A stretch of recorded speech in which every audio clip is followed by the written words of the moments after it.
পবিত্র ঈদ উল ফিতরকে সামনে রেখে গাজীপুরে শুরু হয়েছে বিশেষ সহায়তা কার্যক্রম। 3 দিনব্যাপী ঈদ উপহার বিতরণ কর্মসূচি বাস্তবায়ন করেছেন গাজীপুর সিটি কর্পোরেশনের প্রশাসক শওকত হোসেন সরকার।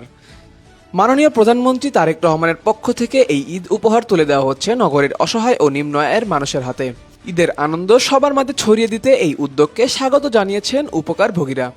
সুবিধাবঞ্চিত মানুষজন বলছেন, এমন উদ্যোগ তাদের ঈদের আনন্দকে আরও বাড়িয়ে দিয়েছে এবং কষ্টের মাঝেও স্বস্তি এনে দিয়েছে। এর পাশাপাশি আরেকটি গুরুত্বপূর্ণ ঘোষণা দেন প্রশাসক। নিম্ন আয়ের মানুষের জন্য গাজীপুর সিটি কর্পোরেশনের সব আঞ্চলিক কার্যালয়ে মাত্র 500 টাকা কেজি দরে গরুর মাংস বিক্রির উদ্যোগ নেওয়া হয়েছে। আমরা ঈদ উপলক্ষে 30টা গরু ক্রয় করেছি।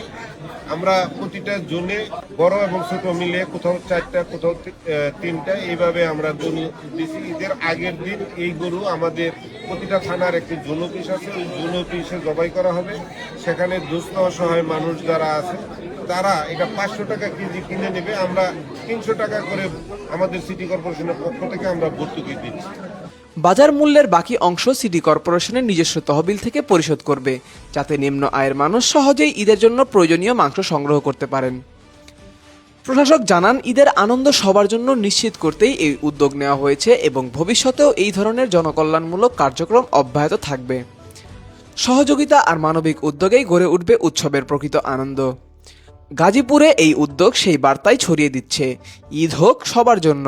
আমি গতকালকে 10,000 এইরকম অসহায় মানুষকে ঈদ সামগ্রী উপহার দিয়েছি, 10,000 পরিবারকে দিয়েছি সিটি কর্পোরেশনের পক্ষ থেকে।